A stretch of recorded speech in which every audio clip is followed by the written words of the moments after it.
Jorge Newbery conquista el cielo. Petróleo en Comodoro Rivadavia. Estalla la guerra de los Balcanes. Cabalgando con Pancho Villa y Zapata, América Latina despierta en México. Amundsen llega al Polo Sur.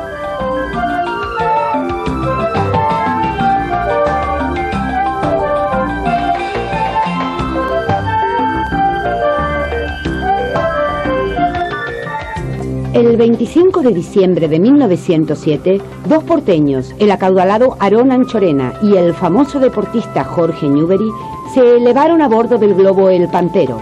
Tras rozar los 2000 metros de altura, llegaron al Uruguay. Fue la primera vez que los argentinos alcanzaron el cielo. El 13 de enero de 1908, el éxito de El Pampero llevó a Jorge Newbery a fundar el Aeroclub Argentino. El 24 de noviembre de 1912, Jorge Newbery despegó de El Palomar en un monoplano Blériot y por primera vez alcanzó Montevideo. Esa misma tarde retornó a suelo argentino, donde fue aclamado como un héroe. Newbery volvió a conmover al país en 1914, al batir sobre los cielos de Buenos Aires el récord mundial de altura, elevándose hasta 6.150 metros. Mezcla de dandy, caballero y deportista, Newbery se convirtió en un mito. La Argentina ya miraba sin complejos a la Cruz del Sur.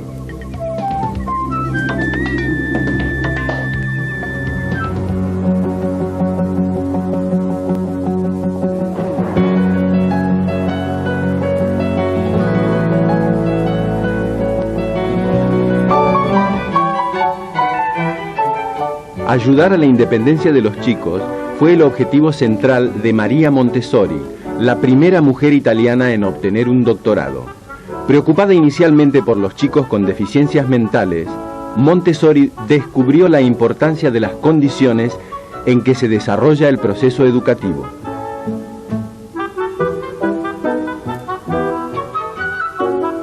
En 1907 asumió la dirección de la Casa dei Bambini, en San Lorenzo, uno de los barrios más pobres de Roma.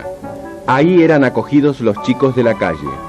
En esa experiencia, María Montessori descubrió que las tareas manuales favorecen el aprendizaje.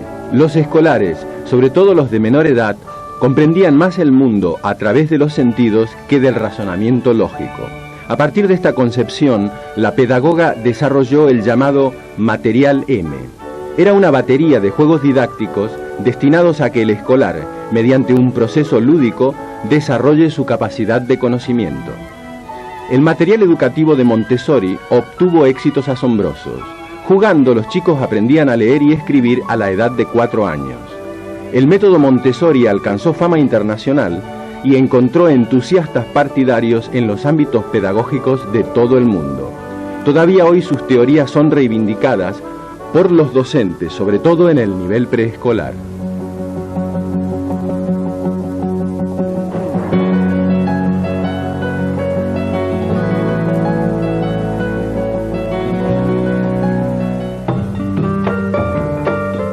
En 1907 se descubrió petróleo en Comodoro Rivadavia.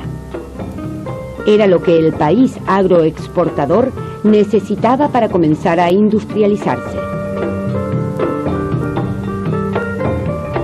Con los años, la voluntad de conseguirlo se traduciría en la creación de YPF, cuya figura emblemática sería sin duda el general Mosconi. Se regula en la Argentina la velocidad máxima para los autos, 14 kilómetros por hora. Un levantamiento campesino en Romaña se salda con 11.000 muertos. En Bengala, los hindúes se rebelan contra los británicos. En China se inaugura el rally automovilístico de 13.000 kilómetros entre Pekín y París.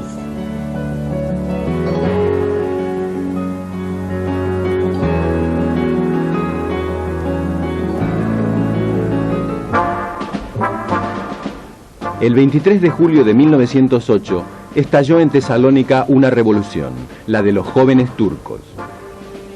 Tesalónica, capital de Macedonia, era la ciudad más importante del Imperio Otomano después de Constantinopla. Los jóvenes turcos, representantes de una corriente nacionalista del ejército, aspiraban a un imperio moderno y centralista. Pronto amenazaron con ocupar Constantinopla, sede del sultán Abdülhamid II. Exigían la restauración de la Constitución de 1876, abolida en 1878 por el sultán. Durante 3 décadas, Abdülhamid había gobernado despóticamente. Presionado por los jóvenes turcos, el sultán reimplantó la Constitución y el sistema parlamentario.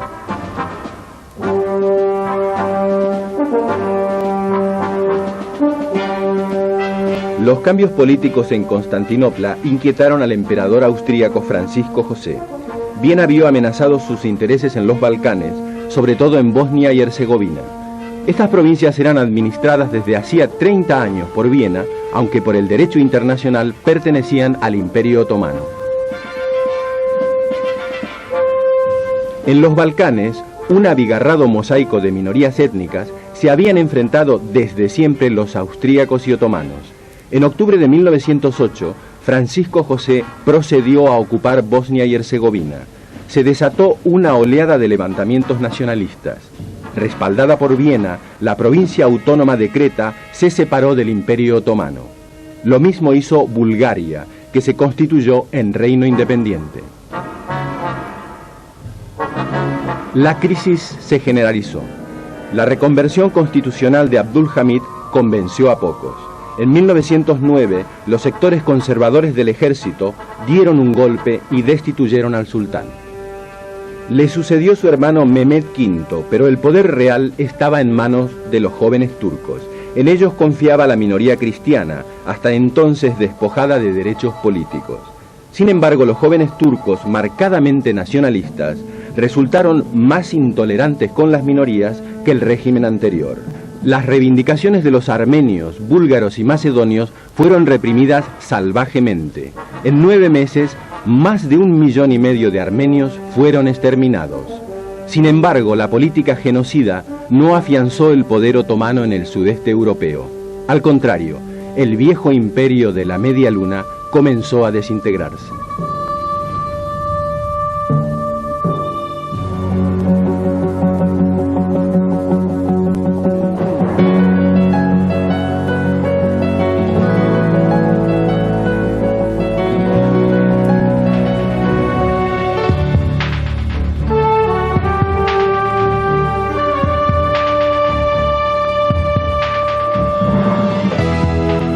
El 13 de julio de 1908, el rey de Inglaterra, Eduardo VII, inauguró los Juegos de la Cuarta Olimpiada, que dio al movimiento olímpico un impulso definitivo. En solo 2 años, en Shepherd Bush, cerca de Londres, se había construido un estadio polideportivo para 100.000 espectadores. Por primera vez, en la ceremonia inaugural, los equipos nacionales desfilaron detrás de sus respectivas banderas. Un total de 2.035 atletas de 23 países, entre ellos 36 mujeres, compitieron por las 116 medallas de oro.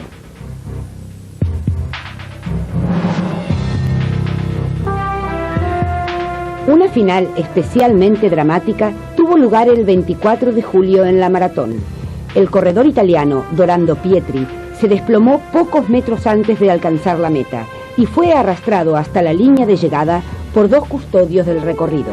El jurado le negó la medalla de oro, pero la reina Alejandra le concedió un premio consuelo.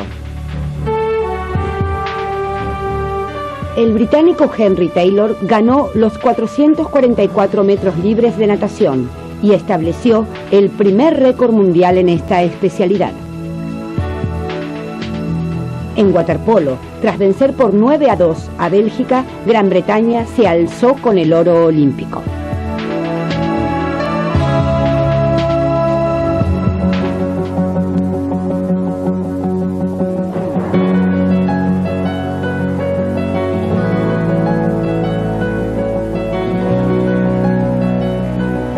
El 21 de junio de 1908, 250.000 sufragistas se concentraron en el Hyde Park de Londres. Hasta entonces las mujeres solo tenían derecho al voto en Finlandia, Nueva Zelanda, Australia y en 2 estados norteamericanos. La sociedad británica, aún imbuida del puritanismo victoriano, se conmocionó.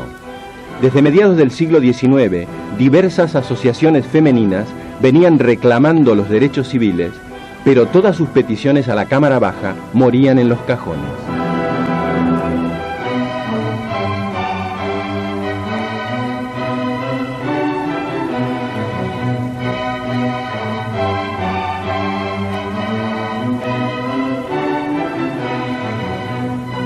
En 1903, Emmeline Pankhurst y sus hijas Christabel y Sylvia decidieron llevar las reivindicaciones a la calle.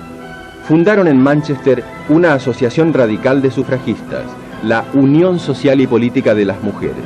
La asociación se convirtió pronto en una organización de masas que aglutinaba a mujeres de distintos sectores sociales. En 1905, con la llegada de los liberales al gobierno, las sufragistas abrigaron grandes expectativas. Pero la esperanza no les duró mucho. Presionados por los conservadores, los liberales tampoco aprobaron el voto femenino. Emmeline Pankhurst decidió intensificar la lucha. Las sufragistas optaron por la acción directa. Las activistas interrumpían las sesiones de la Cámara Baja, enfrentaban a la policía, apedreaban edificios públicos y provocaban incendios. La organización logró centrar la atención de la opinión pública mundial y su ejemplo fue seguido en otros países, pero el derecho al voto femenino recién se extendería al terminar la Primera Guerra Mundial.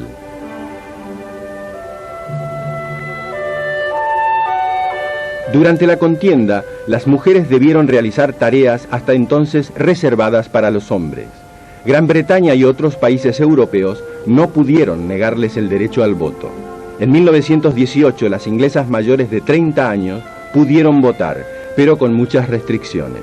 10 años más tarde, pocas semanas antes de que Emmeline Pankhurst muriera, consiguieron el derecho electoral pleno.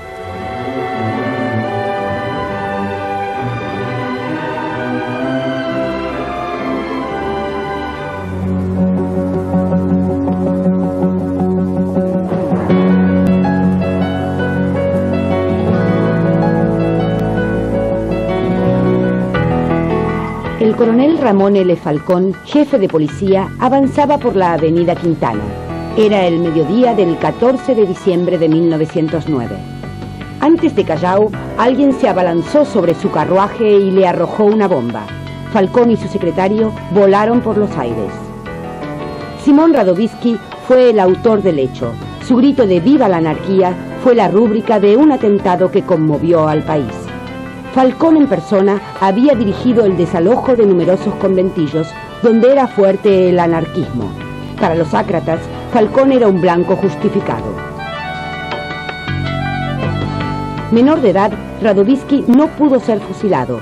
Permaneció encarcelado en Ushuaia 20 años. Indultado por Irigoyen, en 1929 se exiló en México.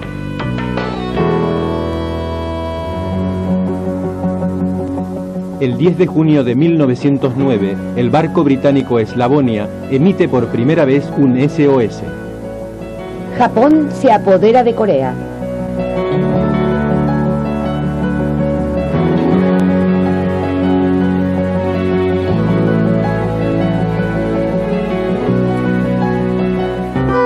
Los granaderos a caballo recordaron viejas hazañas.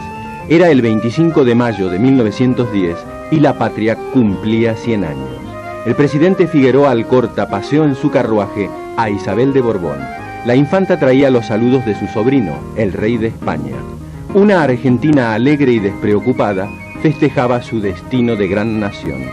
En medio del entusiasmo, numerosos carros alegóricos, presididos por el busto de San Martín, realzaban las hazañas del presente. Había que festejar. Primera productora mundial de maíz y lino, exportadora de lana, carne y trigo, la Argentina figuraba entre las 10 grandes potencias del planeta. Aunque la huelga general de 1910 recordó que un sector del país aún quería saber de qué se trata. La flota se unió a los festejos. A bordo, el presidente Figueroa Alcorta recibió a los visitantes extranjeros. La infanta Isabel se convirtió en la estrella de los grandes festejos, rodeada de otras 50 personalidades del mundo, como el presidente chileno Montt y el estadista francés Clemenceau.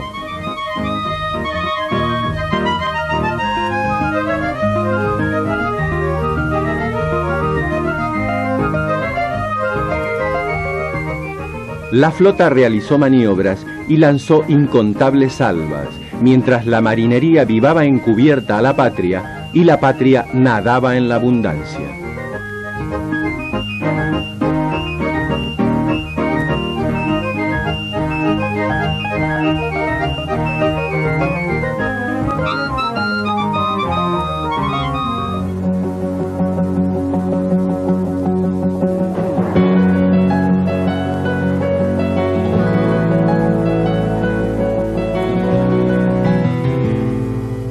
El 26 de mayo de 1911, un grupo de revolucionarios mexicanos asaltó el tren de Veracruz. Su objetivo era nada menos que secuestrar al dictador Porfirio Díaz. Depuesto el día anterior, Díaz intentaba huir de México con sus más allegados. El único que logró huir fue Porfirio Díaz. A los pocos meses recaló en España.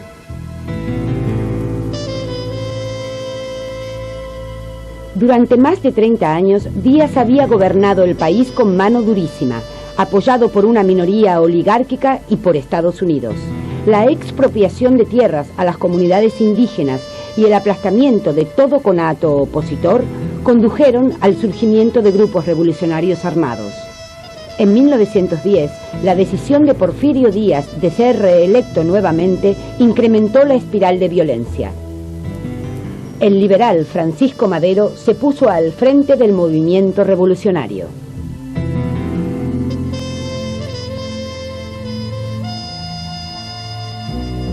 Madero era tan firme partidario de la democracia como vacilante ante los latifundistas que se oponían al reparto de tierras. Los campesinos, que constituían la base social de la revolución y reclamaban tierra y libertad, buscaron nuevos líderes. En el norte, Pancho Villa, y en el sur, Emiliano Zapata.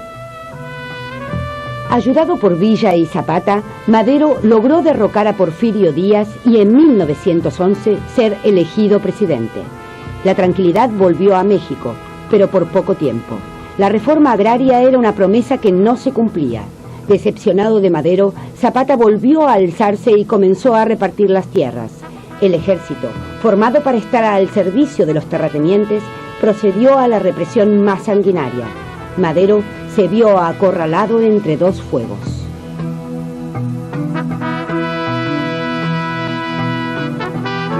En febrero de 1913, un grupo derechista derrocó a Madero, al que consideraba muy blando con los campesinos, y al poco tiempo lo asesinó. Victoriano Huerta se hizo con el poder e incrementó la represión. Venustiano Carranza ocupó el lugar de Madero, pero asoció con más énfasis las banderas de la democracia y la reforma agraria. En el verano siguiente, los revolucionarios tomaron la Ciudad de México. En 1915, Carranza asumió la presidencia del país.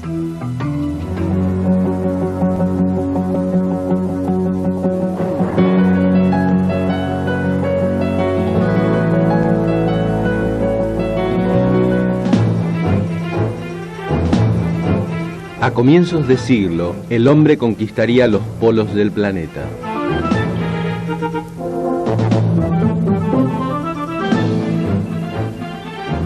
En abril de 1906, el hombre llegó por primera vez al Polo Norte. El norteamericano Robert Edwin Peary culminó la hazaña después de 20 intentos. Para conseguirlo, fue el primero en utilizar los recursos de los esquimales.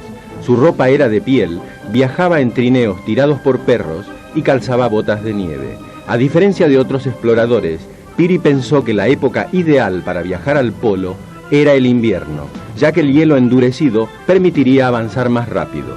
No se equivocó. En el helado continente antártico, a 2.700 metros sobre el nivel del mar, el Polo Sur era otro desafío aún sin respuesta. En 1911, dos hombres consiguieron pisarlo, el noruego Ronald Amundsen y el británico Robert Falcon Scott.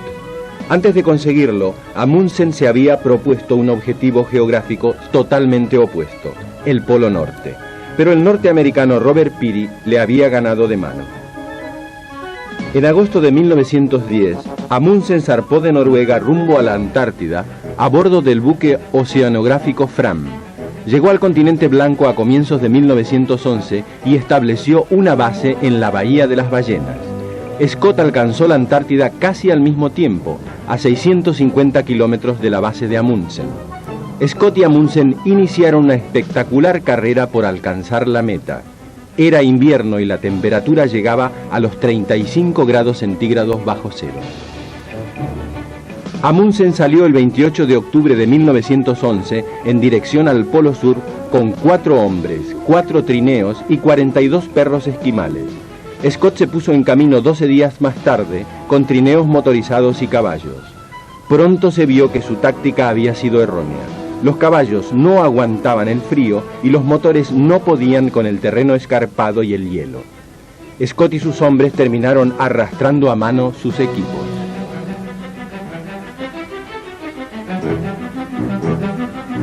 El itinerario de Amundsen pasaba por el glaciar de Axel Heiberg. Este tramo de 3,5 kilómetros fue el más difícil.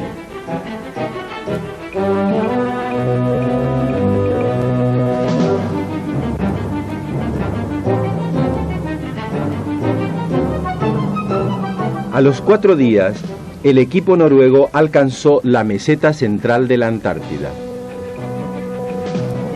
El 15 de diciembre, Amundsen se convirtió en el primer ser humano que pisaba el Polo Sur. Scott, en cambio, pagó trágicamente sus errores. Él y todos sus hombres murieron a manos del frío polar. El rey Jorge V de Gran Bretaña es coronado en Westminster. Se inician los primeros tratamientos de quimioterapia para curar procesos infecciosos. 70.000 mineros se declaran en huelga en la cuenca del Ruhr.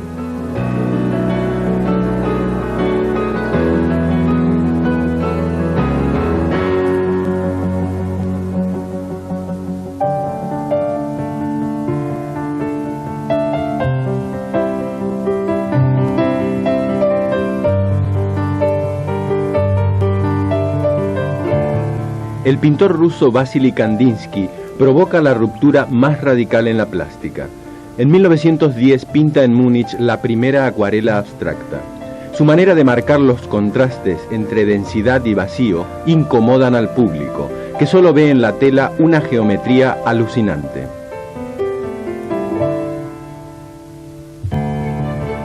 Secundado por el expresionista Franz Marc, Kandinsky creó en 1911 la Asociación de Artistas Der Blaue Reiter, o sea, el jinete azul.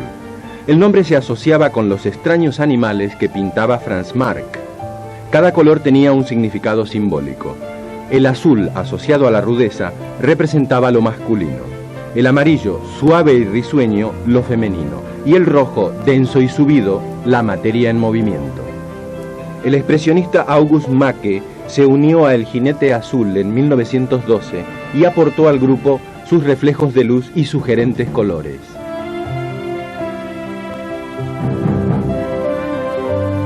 El pintor Marc Chagall, nacido en Rusia, se aventuró por otros senderos. Llegó a París en 1910 y se interesó por las vanguardias, pero sus obras, siempre imbuidas de un aire onírico, se mantuvieron fieles a la vida cotidiana y a los mitos de las aldeas judías de Rusia.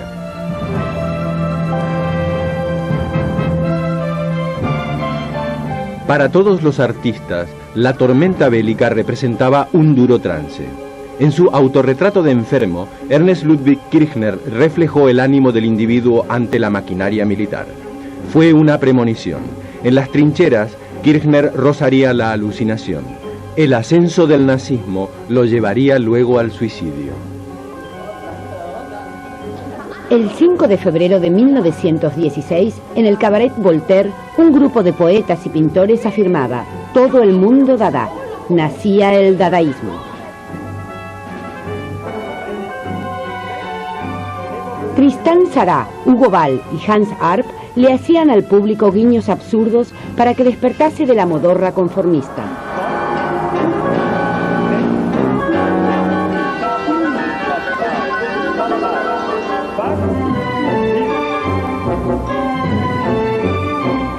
El ascenso revolucionario en la Rusia zarista entusiasmó a pintores como Malevich, Tatlin y Lisinski, que desde el constructivismo o el suprematismo intentaron participar en el proceso de cambio. Su actividad se reflejó en creativos carteles de agitación revolucionaria.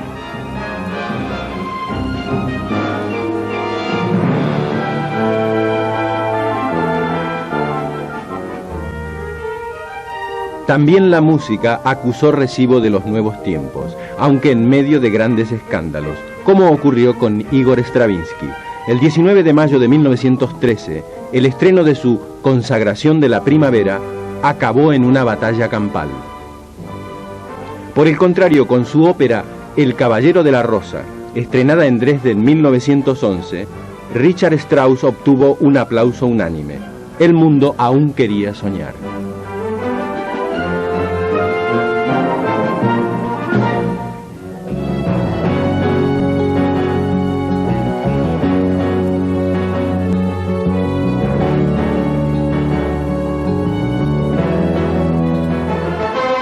El 10 de abril de 1912, el Titanic, la joya más preciada de la White Star Line, chocó contra un iceberg y se fue a pique. El Titanic parecía predestinado a conquistar la banda azul como premio por realizar la travesía más rápida del Atlántico. Con 269 metros de eslora, 28 metros de manga y 46.329 toneladas de registro bruto, era el barco más grande y más lujoso del mundo.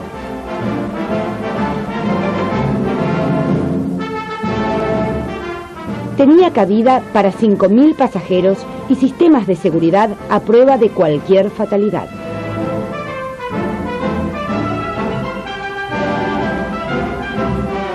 Según los técnicos, 8 cubiertas de acero y 16 compartimentos estancos hacían imposible que el Titanic pudiera hundirse. ¿Acaso por eso ni se preocuparon por las medidas de seguridad más obvias?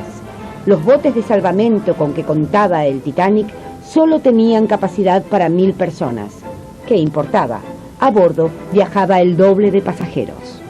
Pero el capitán John Edward Smith no dudaba de su barco. Después de 4 días de viaje, ya cerca de Terranova, las señales de alarma advirtieron que en la zona pululaban los icebergs. El capitán, confiado en la potencia del Titanic, no redujo la velocidad de 22 nudos. 20 minutos antes de la medianoche, el Titanic se estremeció. Había chocado con un iceberg. 5 compartimentos estancos se llenaron de agua. En 2 horas y media, el Titanic se fue a pique. Más de 1.500 se hundieron con él. Solo se salvaron 703 personas. Se crea en la Argentina Obras Sanitarias de la Nación. Buenos Aires ya cuenta con un servicio de agua potable. Aparece el primer número del Pravda, el diario de los comunistas rusos. Cadillac fabrica los primeros autos con arranque eléctrico.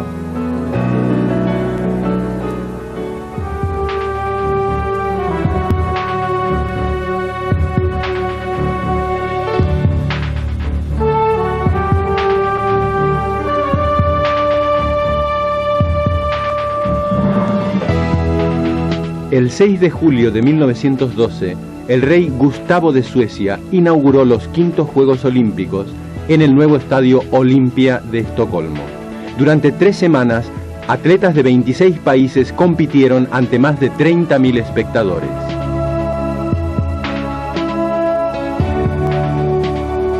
El sudafricano Rudolf Lewis ganó la prueba de ciclismo olímpico.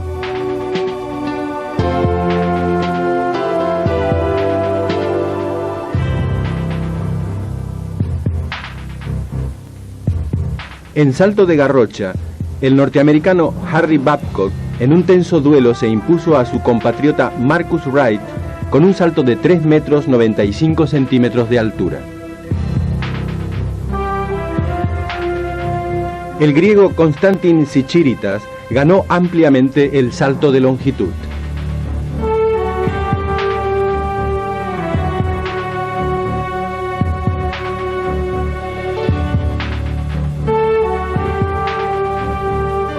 Suecia fue la gran vencedora. Con 24 medallas de oro y plata, el país anfitrión se clasificó primero, superando a Estados Unidos y Gran Bretaña.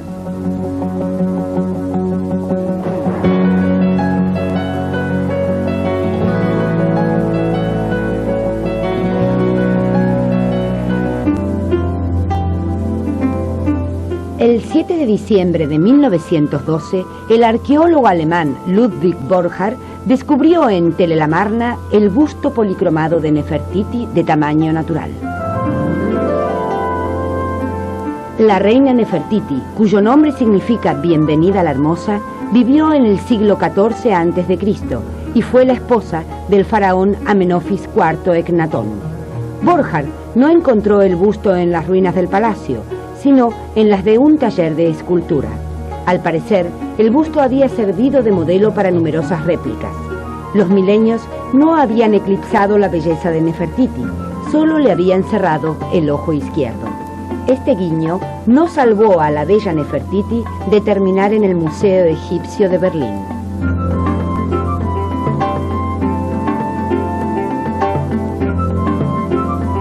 También terminó en Berlín la puerta babilónica de Ishtar, aunque el arqueólogo alemán Robert Caldewey la había encontrado en las cercanías del río Tigris, en Irak.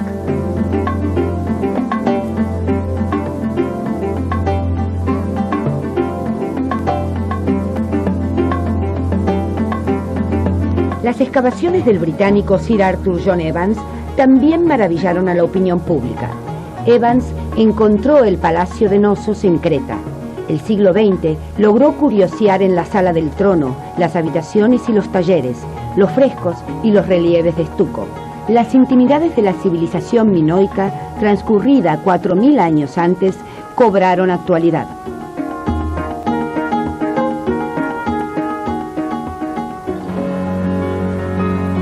Estados Unidos invade a Nicaragua.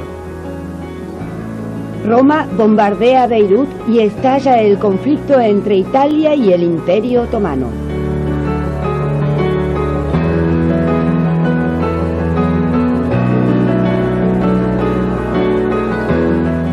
En 1912, el presidente Roque Sáenz Peña, a los 2 años de su elección, sometió al Congreso una nueva ley electoral. En el Congreso la discusión fue muy ardua, porque los sectores conservadores, herederos del roquismo, se oponían a democratizar el poder. Finalmente, la ya llamada Ley Sáenz Peña resultó aprobada. El establecimiento del voto universal, obligatorio y secreto, confirmaba que la Argentina avanzaba hacia la democracia. Pese a las imperfecciones, como que se votase en plena calle, la reforma electoral ampliaba la ciudadanía, garantizaba su expresión y aseguraba el respeto de las minorías y el control de la gestión gubernamental. La mayoría de los inmigrantes siguió sin nacionalizarse y los varones adultos que no votaban eran tanto o más que los votantes. De todos modos, el país entero sintió que entraba en una nueva etapa de su historia. Los partidos políticos adquirieron mayor sentido y las urnas se consagraron como herramienta de cambio.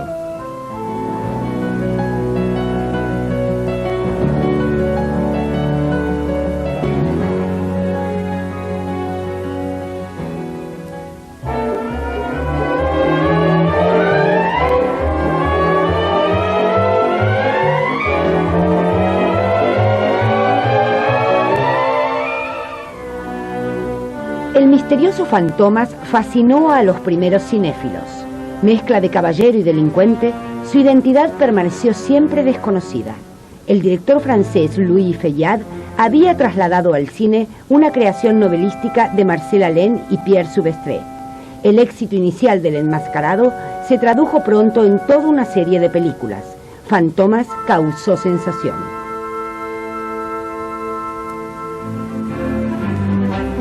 Con un desborde de 18.000 extras, el norteamericano David Griffith triunfó con El nacimiento de una nación. Una técnica revolucionaria de montaje le permitió unir los detalles, los primeros planos y los enfoques panorámicos. Las décadas siguientes del cine serían deudoras de este nuevo sistema de montaje. Griffith también supo desarrollar un tema histórico, el de la Guerra Civil Norteamericana, a través del desarrollo de dos historias familiares. Fue un verdadero pionero.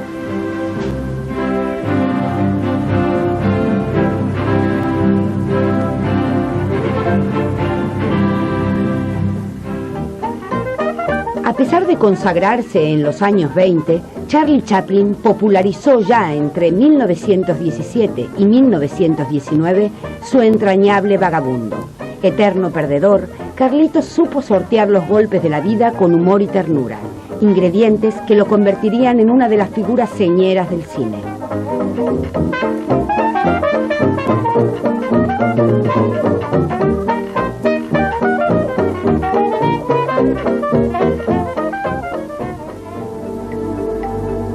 A finales de 1919 se inició el rodaje de El gabinete del Dr. Caligari, de Robert Wiene. Los decorados fueron plasmados por los pintores expresionistas que transmitieron al mundo una sensación de pesadilla. Desde la llegada del Dr. Caligari con un medium a un pueblo, se sucedían los misteriosos crímenes. El Dr. Caligari, que en realidad era el director de un manicomio, investigaba los crímenes. De este modo, con una mezcla de escenas argumentales y marginales, la película plasmaba una alegoría de la realidad. Las reacciones fueron muy diversas, pero nadie salía indiferente de la sala después de verla.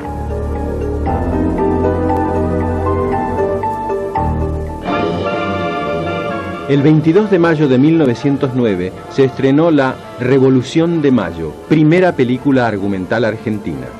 French y Beruti volvían a repartir escarapelas y el cabildo a deliberar, esta vez en la pantalla del biógrafo. La película en 15 cuadros relataba la semana de mayo de 1810. Mario Gallo y Max Glucksmann, dos inmigrantes, fueron los creadores. El diseño modernista del cartelón final confirmaba que la Belle Époque reinaba en el país. Amalia fue el primer largometraje argumental argentino. Fue producida por Max Glucksmann y dirigida por Enrique García Belloso. Estrenada en 1914, los actores fueron aficionados provenientes de la alta sociedad porteña, como Susana Larreta y Quintana en el papel de la heroína o Jorge Quintana Argüello en el de Daniel Bello. La filmación de la película, basada en la célebre novela de José Mármol, se realizó en interiores y también en plena calle.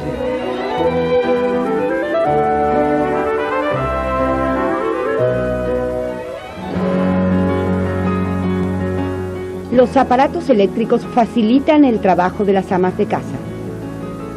Se construye en Nueva York la Central Station, la mayor estación ferroviaria del mundo.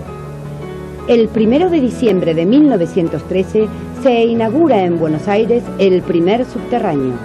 El subte porteño iba desde Plaza de Mayo a Plaza 11, por debajo de Avenida de Mayo y Rivadavia.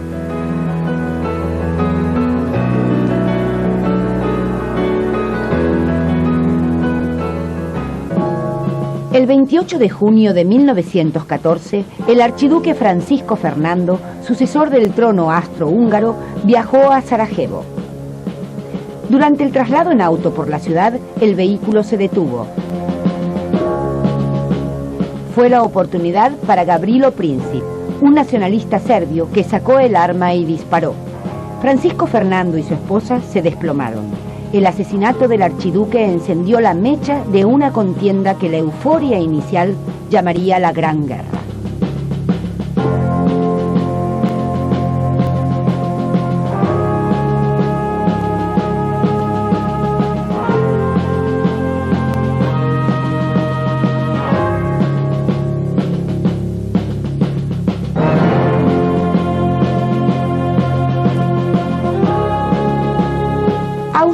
sospechaba que el atentado había sido preparado por Serbia, cuyo nacionalismo era el más beligerante de los Balcanes. Para el Imperio Austrohúngaro, atacar a Serbia era la única manera de salvar el honor. Había un solo inconveniente: Serbia estaba bajo la protección de Rusia. Para la aventura, Viena se alió con Berlín, eterna rival de Moscú. El Kaiser Guillermo II, apoyado por el canciller von Bethmann-Hollweg, se puso a disposición de Austria. Alemania tenía sus propios planes. Le interesaba que Rusia interfiriese en el conflicto. El Segundo Reich incluso incitó a Viena para que atacase a Serbia.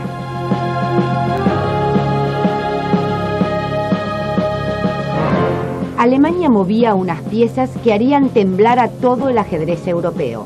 Por la Triple Alianza, Rusia era aliada de Francia y Gran Bretaña. Pero el juego bélico parecía no asustar a nadie. La guerra aún no sonaba a horror, sino a gloria y patriotismo.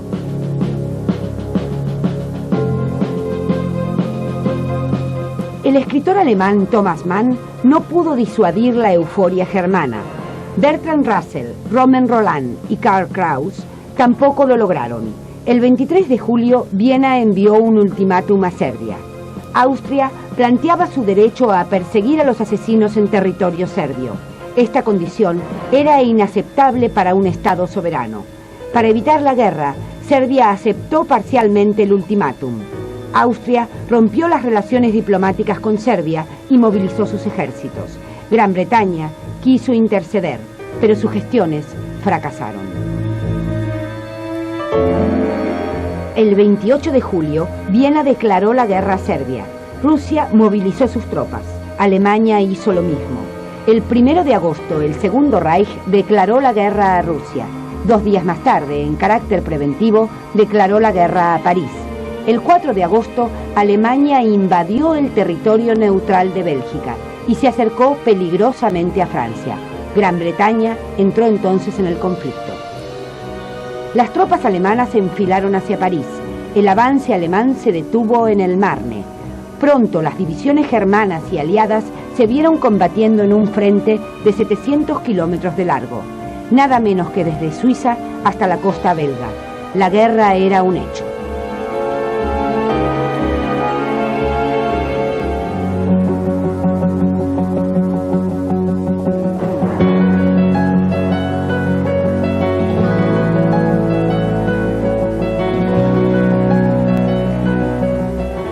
La gran sensación de la segunda década fue la pollera tubo, lanzada por el modisto parisino Paul Poiret.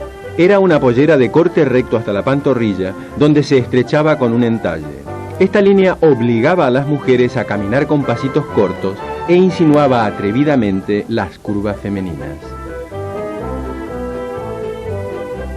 En 1911, la pollera pantalón, lanzada por el mismo Poiret, ofreció a las damas más libertad de movimiento. Pero estos vestidos largos con perneras muy anchas no llegaron a imponerse. Por su parte, la moda tango de misterioso halo porteño permitía a las mujeres otras osadías: escotes pronunciados, sensuales plumas y polleras con un corte que dejaba pispear algunas tentaciones. En Alemania, los defensores de la moral exigían romper con la decadencia francesa. Los aires bélicos imponían la reafirmación patriótica de productos nacionales como el lino y el estambre y de líneas más severas, más teutonas.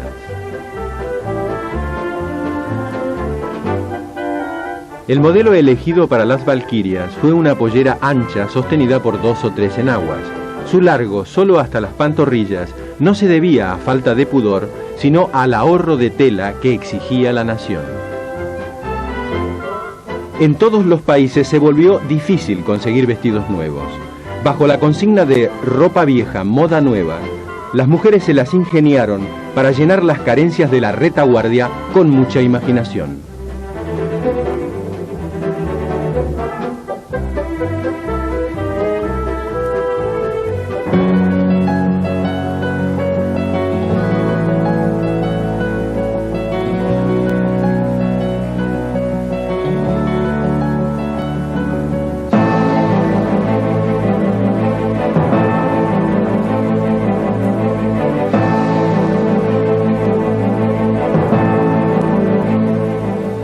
enero de 1906 falleció Bartolomé Mitre, presidente de 1862 a 1868, militar, historiador, poeta, novelista, fundador del diario La Nación y traductor de Dante Alighieri.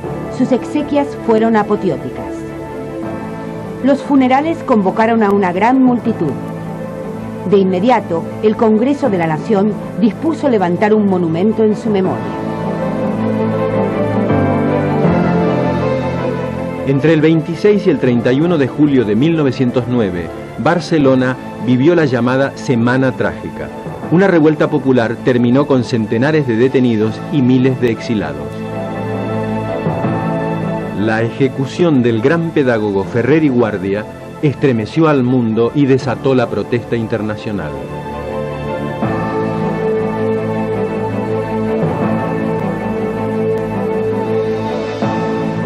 El detonante del levantamiento fue la llamada a filas de los reservistas para Marruecos. La guerra colonial en el norte de África le resultaba totalmente ajena a la población civil. El antimilitarismo y el anticlericalismo se conjugaron en una serie de asaltos a conventos y colegios religiosos. En 1909 se inauguró el túnel trasandino y el ferrocarril unió la Argentina y Chile. Se demostraba la vocación de paz de dos países que aún mantenían problemas fronterizos. El 20 de noviembre de 1910, toda Rusia lloró la muerte del conde León Tolstoy. El gran escritor cristiano consecuente con el Evangelio murió a los 82 años en Astapovo. Sus novelas como Guerra y Paz o Ana Karenina, sus descripciones sociales y psicológicas certeras, influirían en la narrativa moderna más allá de las fronteras rusas. Tolstoy, venerado también por su integridad moral, legó los latifundios de su familia a los campesinos. Los zares nunca dejaron de mirarlo con desconfianza.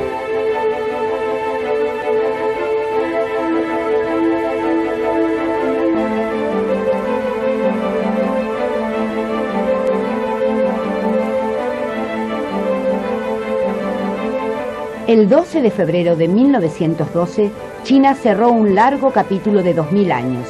Su emperador fue destituido.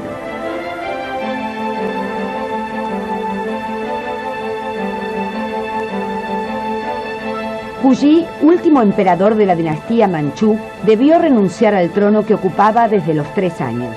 Las fuerzas revolucionarias impusieron la república.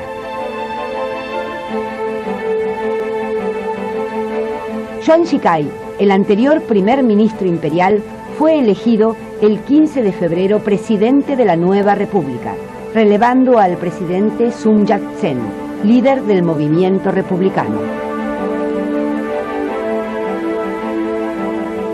En el verano de 1912, la muerte del emperador Meiji Tenno Mutsuhito marcó el fin de una era. Mutsuhito había asumido el trono a los 14 años y lo dejaba vacante a los 59. Entretanto, el Japón, siguiendo el ejemplo prusiano, se había convertido en una potencia moderna. Su poderío militar no permitía dudar de ello.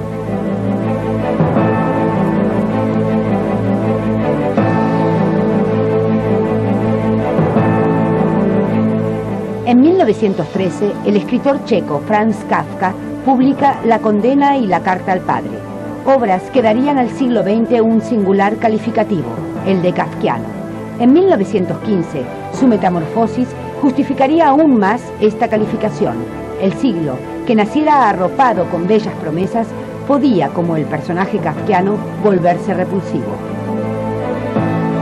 El 15 de agosto de 1914 se inauguró el Canal de Panamá. De 81 kilómetros, el canal unió el Atlántico con el Pacífico. La nueva vía, cuya construcción costó $365 millones, evitaba bordear el Cabo de Hornos en el extremo patagónico. La distancia entre Nueva York y San Francisco se redujo en más de 14.000 kilómetros. Fue el triunfo de la técnica, pero también de la expansión norteamericana. Estados Unidos se quedó con el control económico y militar del canal. La consigna de América para los americanos comenzaba a ser oída con inquietud e ironía.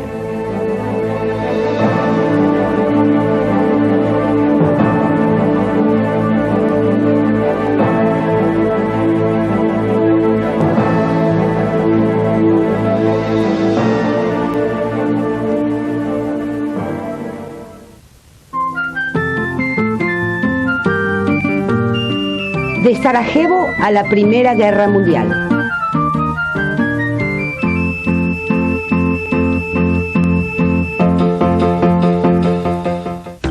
En el vídeo 3 estallará la Primera Guerra Mundial. Y mientras Gardel estrena Mi Noche Triste en Buenos Aires, los comunistas tomarán el poder en Rusia. Entretanto, en la Argentina, Irigoyen llegará al gobierno. La reforma universitaria nacerá en Córdoba y, como en un cuento de hadas, nevará en Buenos Aires.